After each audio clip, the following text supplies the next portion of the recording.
What the hell were you thinking back there? Nothing. I saw you squaring off with them guys. What do I need to think for?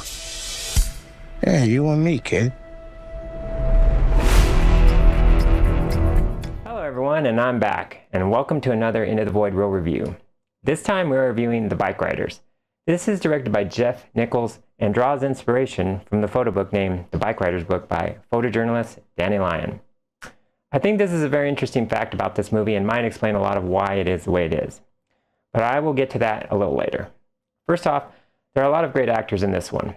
Jodie Comer, Austin Butler, Tom Hardy, and even some sporting roles have some great actors like Michael Shannon, Norman Reedus, and Mike Feist, who was in Challengers earlier this year, which by the way was really great. Check that one out for sure.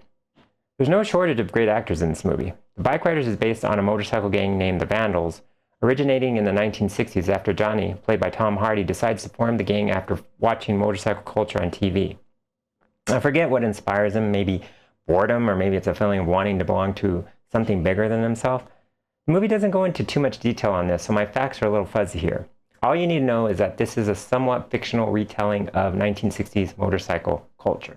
Facts out of the way, let's get to the meat of this one. Jodie Comer plays Kathy, who falls for the bike heartthrob Benny, who is part of a motorcycle gang called the Vandals, and sooner than you can say fists or knives, is married to him. After all, how can anyone resist the looks of Benny, played by Austin Butler?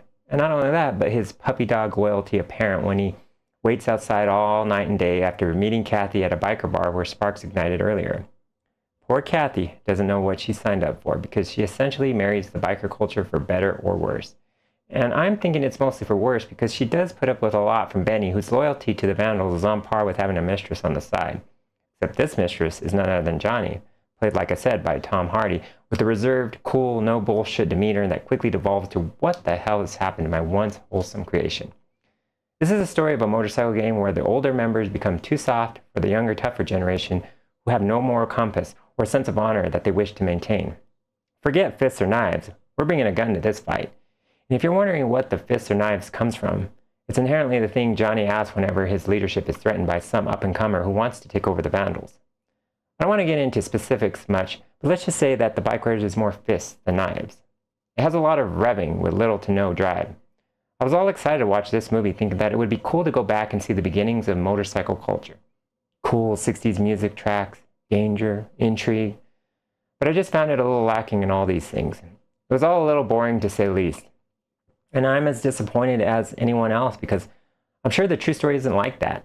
And like I said earlier, this movie is based on a 1960s photography book of the same name by Danny Lyon, which might be why the movie feels like looking on the outside in at pictures and not really at an intriguing story of what it was like to be part of a brotherhood based on the motorcycle code.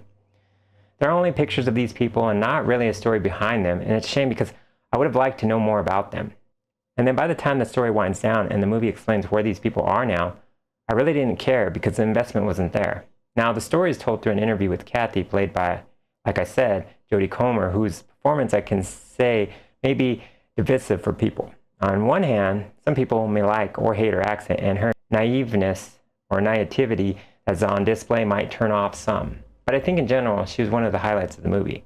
I just think that she was treated like a doormat in this movie, which truly made me think about how people stay in toxic relationships for too long.